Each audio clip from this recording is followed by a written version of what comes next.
Hi, I'm Lisa. Welcome to my glass studio. In this video, I'd like to show you how to make this fun fall leaf. I'm calling this project Leaf Love. You know, I love fall. You know, I've made my share of pumpkins. You know, I've made my share of, orange and green and yellow leaves. Well, today I decided to do something a little different. I'm using different materials. I'm going to show you that in the video. I'm using a little bit different technique about putting it together. I'm using some different materials on top to give it this color, a little bit of visual texture going on there. Got a nice unique shape. I'm going to show you how to cut that. And then I'm going to show you later in the video how I went about deciding what I was going to slump this on and why I did that. So let's get started. Okay, I have 2 copies of the pattern. And I'm going to number the patterns the same. So 1, 2, 3, 4.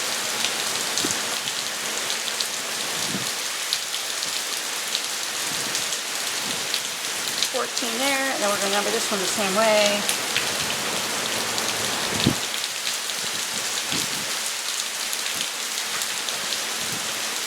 And I'm numbering so it's easier to put the project back together. I'll save time when it comes time to figure out where these pieces go. Okay, so I'm going to do 2 different layers. Normally often my base layer would be clear, but today I'm going to use this really pretty green, because I want to do kind of a fall leaf kind of idea. I'm going to use green on the bottom and then yellow on top. And this green is a little bit wispy, so some light goes through it. So I'm thinking if I have that on the bottom and yellow on top, that I might get a nice combination of colors. Some green will show through in some areas, and then blue in other areas.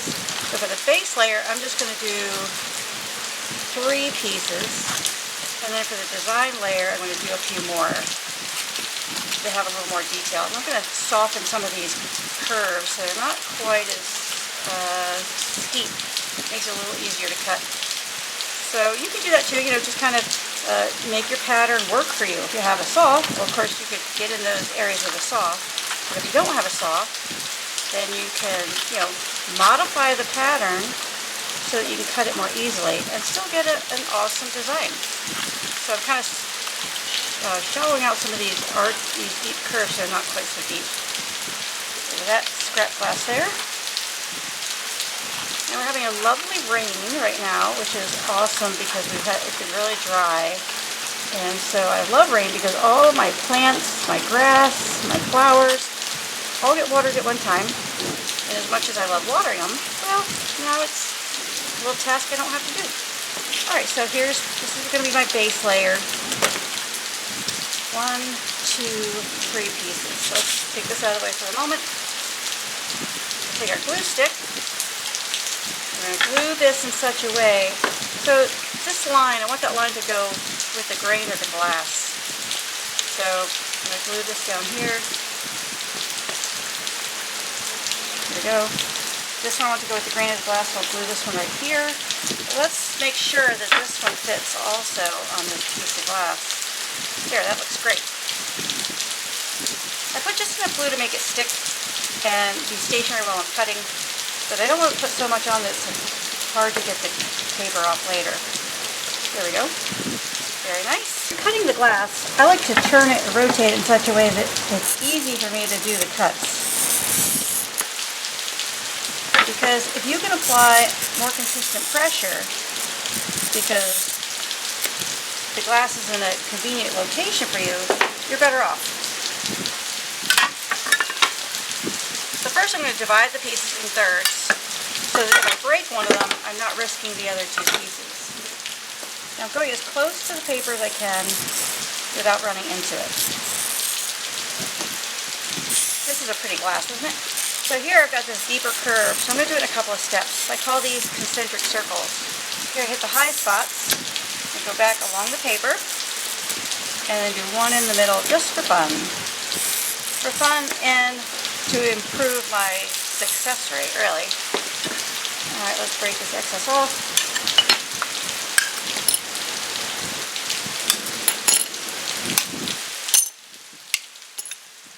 Alright, that one didn't want to cooperate as well, but that's okay. There we go. Now I'll take my grozers, go in here, grab those little pieces and pull them out. Great. Now this is kind of I love fall. I love doing all of my fall designs. And this time I thought I would do a little bit bigger piece. Because a lot of times I do smaller things, but sometimes it's nice to have a little bit bigger thing, you know, to display and to use. There we go, got the first one out. I'm going to take my broom here, clean up my work area a little bit. It's always a good idea to clean up your work area because that way you won't get glass on your tools and potentially in your hand.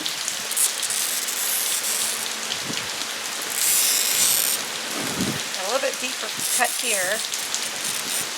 But, ooh, getting crazy there, right? Want to keep a little bit of that character of those contours, but we also want to make it something that's kind of easy to cut. Because I don't always like, I mean, I like having a saw, but I don't always like to use it because it's time consuming and messy, and if I can cut it by hand, I would prefer to do that. So I use my saw. I love having saws for when I need them, but if I can avoid them and do it by hand, that's my preference. Ooh, look, I lost a little tip there. Right there, you see that? But I'm not going to worry about it. We're just going to keep moving.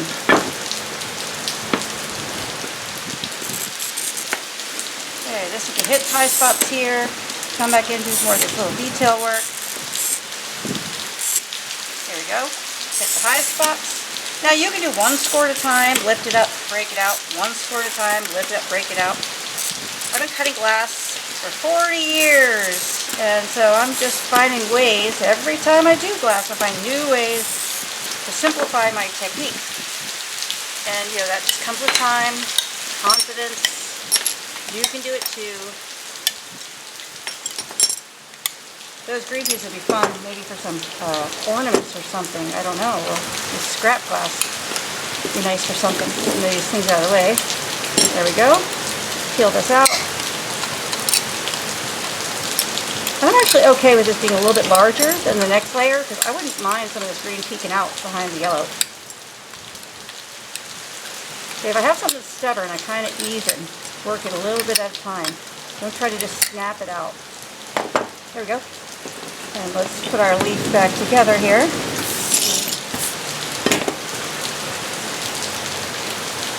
There, awesome. There we go. Here's the yellow that I selected to go over the green. And look, when you put those two together, have a little bit of green peeking out, that's going to be really pretty. This also has kind of a wispy, light texture to it, so light will come through this. And I'm going to, see how nicely those go together? So I'm going to take this paper pattern off. I'm going to cut it up again. So this is a great way to, even, you know, pattern method is a little more time consuming. You can reuse the pattern twice. It makes it a lot easier to you know, put this together. Now take this, put it over here on the side. Take this off. And that's why I use just a small amount of glue. I get the paper off easily. And it doesn't stick or inhibit, you know, me moving to the next step. I'm going to take my scissor. That's a scrap piece. Put that out of here. I cut up this one section. You know, I don't need all these pieces. Let's just do this. There we go. Oh boy. I want these to kind of run with the grain too. So I'm going to put this one here. Well, we've got straight edge that works nicely on that straight edge, so let's go ahead and do that. This one fits nicely here.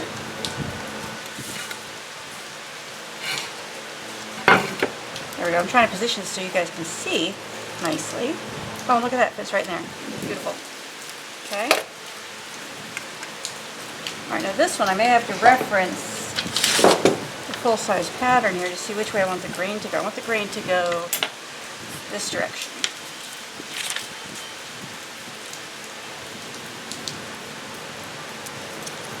Okay, let's cut up this section.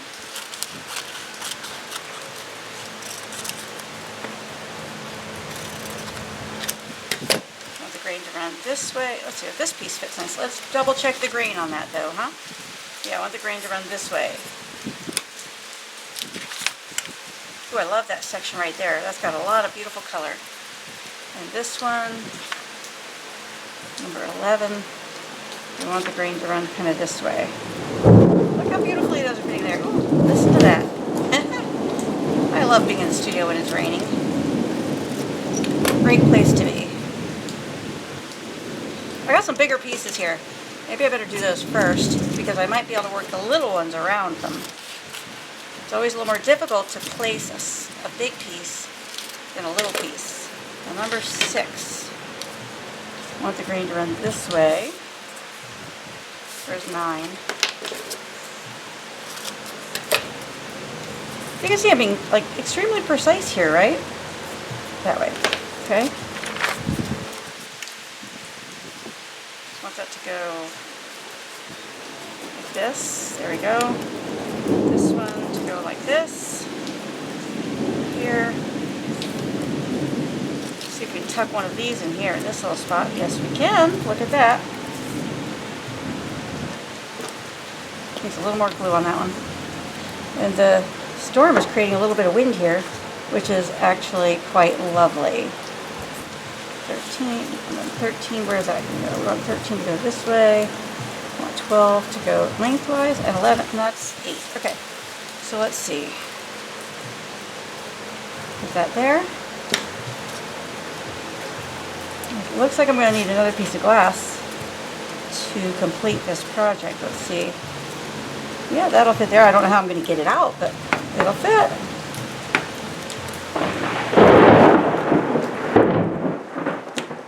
Okay, so we've got some great background noise for you here today. You're welcome.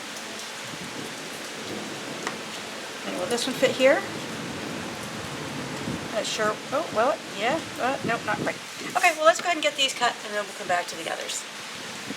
One of my favorite things about cutting glass is creating a challenge for myself. I love doing this type of thing where everything is nested together, and then I try to figure out how I can get through all these pieces in one nice big score. Oh boy, I ran into the paper there. And I'll break that apart. And then, if I get one nice big score, I know, some people play video games. I like to lay out my glass in such a way that it's a challenge to get out. Oh, we have some breakage there, so I don't like that. So this piece, not going to work out, but luckily I have another piece here, and we'll put it on there. And that'll be absolutely fine. There we go. Let's fit it on there nicely. Again, this is why you want to use a small amount of glue, because you can take the pieces up and move them easily. Alright, let's see what we can do here. Let's do a zigzag here. Ooh, let's see if we can get that one out. Yeah, we did. Okay, great. Now here, I think I'll go this way.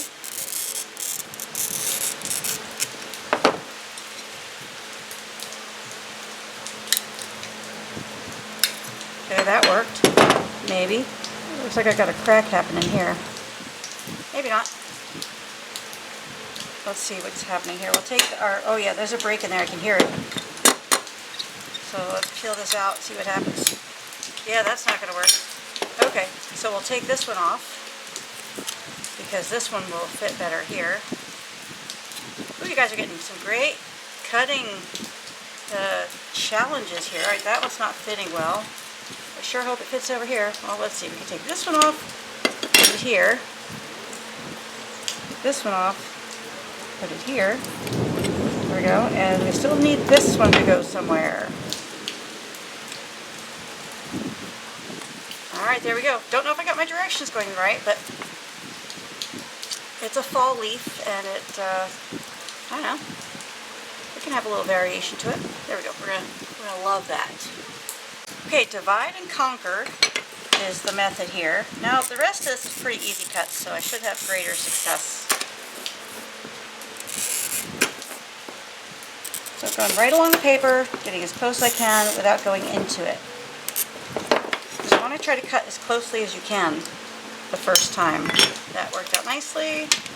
A little bit of glue on that. Here I need the smaller pliers.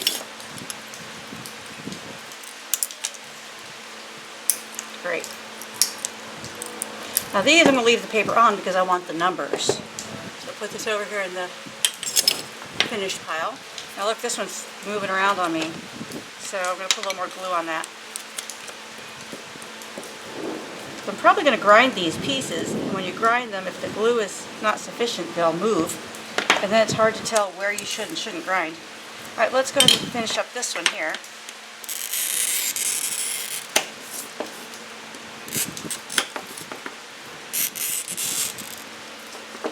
Where the glass is kind of narrow, I use my grozers. Where it's wide, I use my runners to get more reliable break with those. Some of this glue is making the glass stick to my pliers.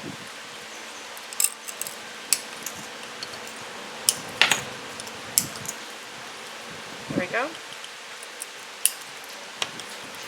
Got 2 in our finished pile.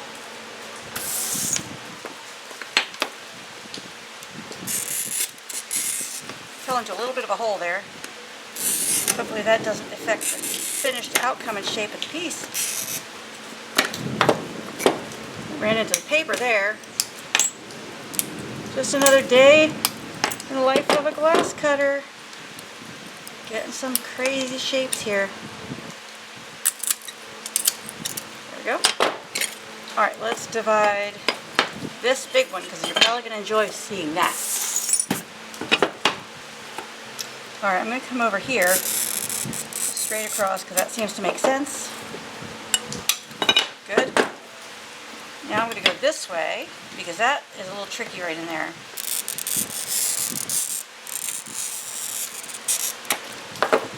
I ran into the paper a little bit, but let's see how this goes. Perfect. Alright, now here I'm going to try to straighten this out as much as possible. Nice. Here we will get the straight cut here. Okay, let's finish up this piece.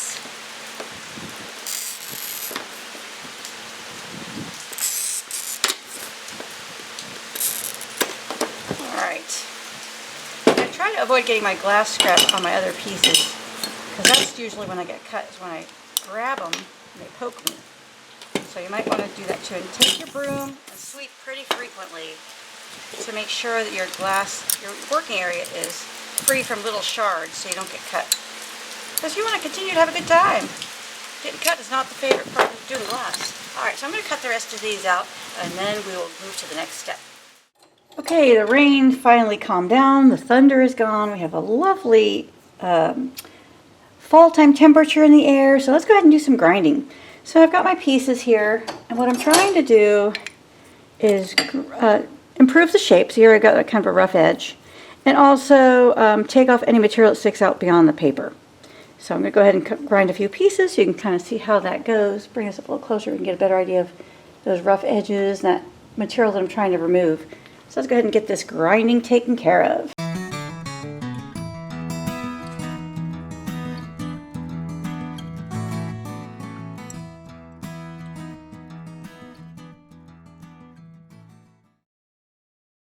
That looks pretty good. Oops, paper's getting worn off there. That looks pretty good. Not too much material sticking out.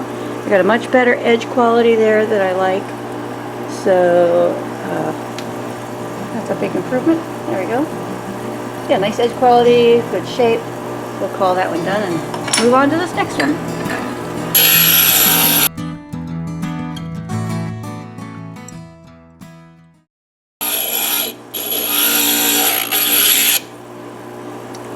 Now the closer you cut, the less grinding you have to do. So that's the advantage of trying to spend a little more time on the cutting and see if you can do a better job with that. So you spend less time over here with the grinder. Let's go ahead and grind one more. This one's pretty bumpy. Look, it's got a bunch of stuff hanging out over the edge. So go ahead and give that a shot.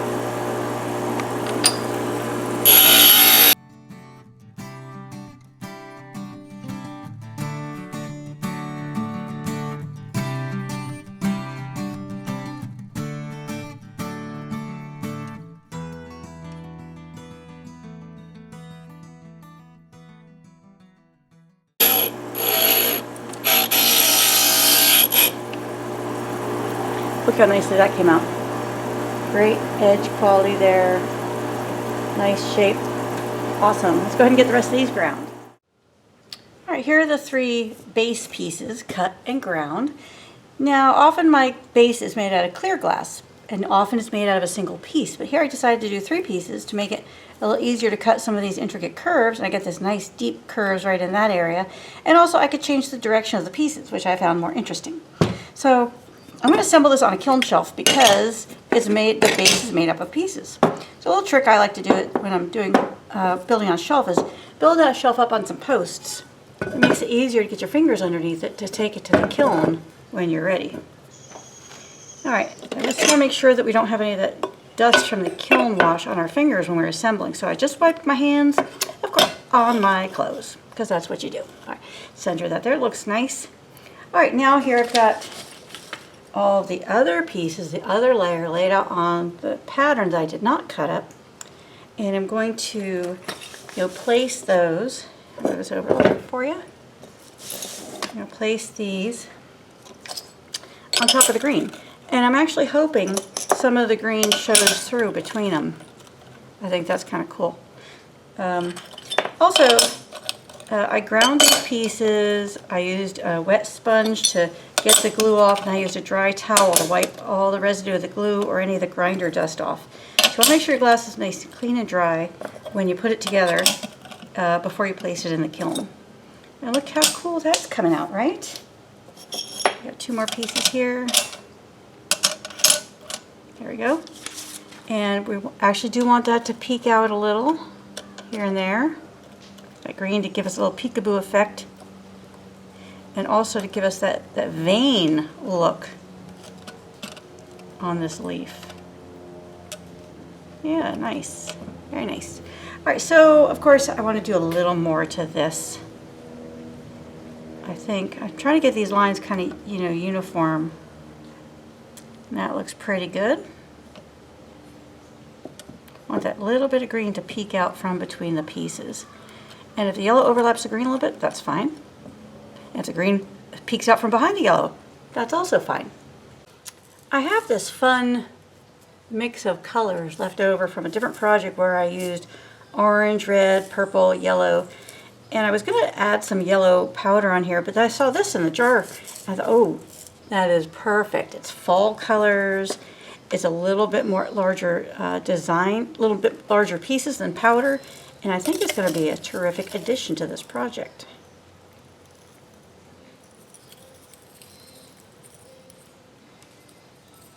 Because you know how fall leaves, they have, those little spots on them. That's kind of fun, right? This has some purple and blue. I think that's kind of adds a nice look.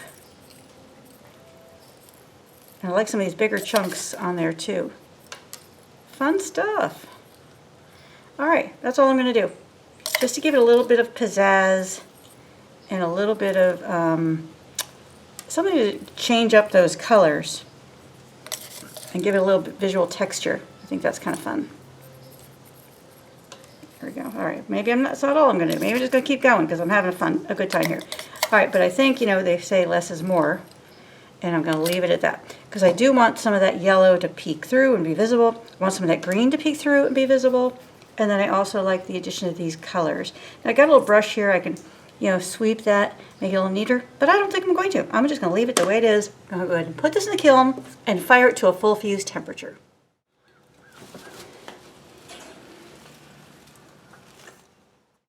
Okay, we're back in the studio. The project fired to a full fuse temperature overnight, and let's see what we have.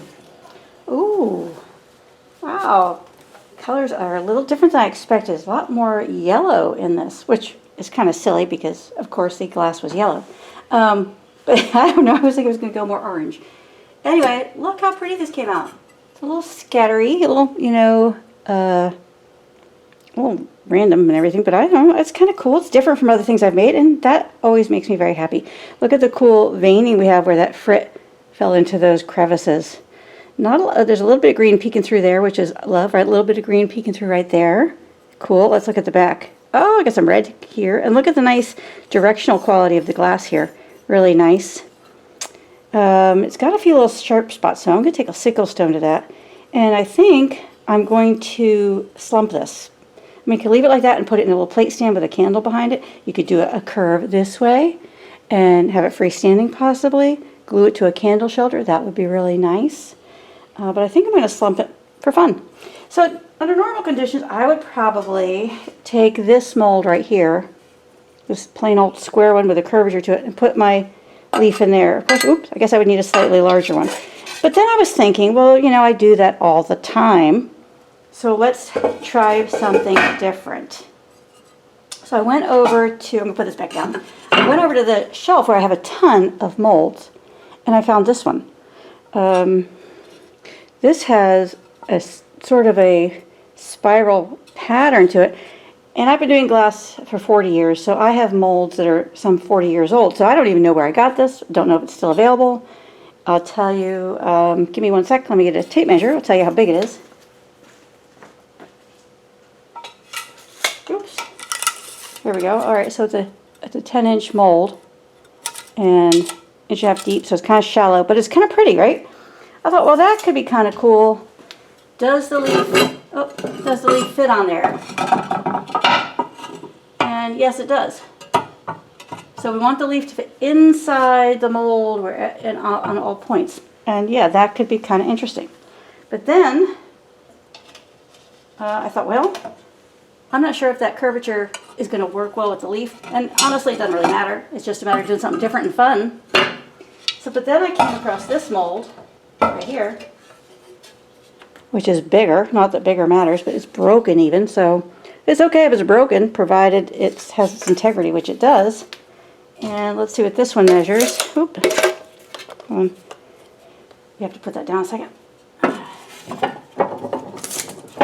Okay, this one measures 12.5 inches. So it's much bigger. And these designs all radiate from the center out. I'm not really sure how that's going to affect the leaf, but I kind of feel like this is the direction I want to go. So I'll put this here for a sec. Take the leaf out. Take this out so that my mold is closer to the bottom of the kiln. I'm going to move these out of the way. Put the mold on the bottom. There we go. And now I'm going to put the leaf on here in such a way that it's closer to one side, and where the bump is hits the peak of the leaf. And look, this leaf hits a peak. We turn it slightly. This peak, this peak, and this peak all kind of hit a peak, and then this will be kind of shallow. I'm not really sure how this will sit on the table even, but I like it, and I think it's cool, and I'm excited about trying something a little different. And I sort of am wondering if maybe I should center this like this a little bit more, like that. I don't know. You know, I'm going with the peaks being kind of high. That's what I think I'm going to like the best. So we're going to go ahead and slump this, and then we'll open it and see what we have.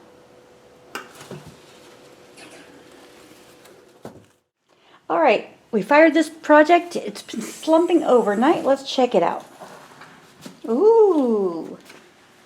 Hey, I got some nice kind of pattern texture going on here. Look how fun that is. I have some really nice subtle uplift here, subtle down here and here, subtle up here. I got a nice little, very gentle curvature happening that I'm really pleased with. Look at the back. Look at this. We've got this veining here that enhances the leaf idea. And it kind of originates from here and then comes out. So I really like that. I think I would want to pursue this again with another project because I'm really thrilled with the way this particular mold really added to the design, the curvature, and the overall presence of this piece. Fun stuff, huh? So let's take another look at this mold. It's got this rickrack pattern that you would think would not do much for this piece of art because it's really subtle. But, you know, I think that's just what it needed, was that little bit of extra something that was not just flat or just a straight-on curve. If I hold it this way, see that? Can you see those curves? That really nice subtle curve I got going on there? That's fun, right? Ooh, look at that. Kind of like a leaf. So, fun stuff, fun stuff. Wow, wasn't that fun? And didn't this come out awesome? I'm so thrilled with this. So I think in this video, what you're able to understand a little bit better is my design process, my construction process, and then how I make my decisions as I go along to change what I'm doing. I've been doing this quite a while, and so I'm always looking for a fresh new way to approach a project to come out with something that's a little bit more unique and a little more interesting. And really, I'm just entertaining myself, hopefully entertaining you, and keeping it fresh in the studio keeps it exciting and so much more exhilarating to create the art. So when I got ready to slump this, I went to my usual, standard square curved mold, just like nice little easy gradual bowl. But then I thought, this has such a unique shape. I know what's going to happen if I put it in the regular old mold. I know what's going to happen. I'm going to have a nice curvature. It'll be pretty. Yeah, okay, that's fine. Nothing wrong with that at all if that's what you happen to have in your studio. But if you start looking at that pile of molds that you have, like I do, underneath your kilns or in the corner gathering dust, and you wonder to yourself, hey, what if I try this shape on a different mold? What's going to be my outcome? Will it be good? Will it be bad? Will it be great? Now remember, I've shown in previous videos, you can unslump something if you don't care for it. So if this came out awful and I didn't like it, I could put it back in the kiln, flat, fire it again to the slumping temperature, and it would flatten out. I could re-slump it. No big deal. If you hate it, don't hesitate to do that. If you love it, wow, you learned something new, a new thing to add to your toolbox. So I took this leaf and I had this mold, which these two items don't really, when you hold them up like this, they don't look like they go together. This is round. How's that going to work?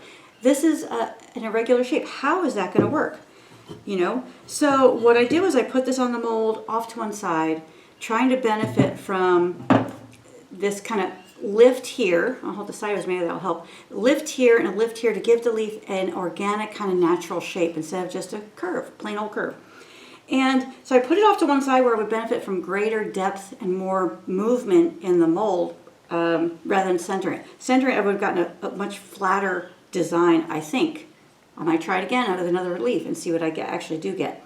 What I also got was this really interesting pattern on the back that actually accentuates. It's kind of flat here and it radiates out from here, and I think it really adds a lot to the design. Now you're not necessarily going to see this when it's on display if it's laying flat, but I do think it's very subtle, and the subtlety and the addition of that detail and that texture, I think it does add and translate to the front of the art and make it more interesting and exciting.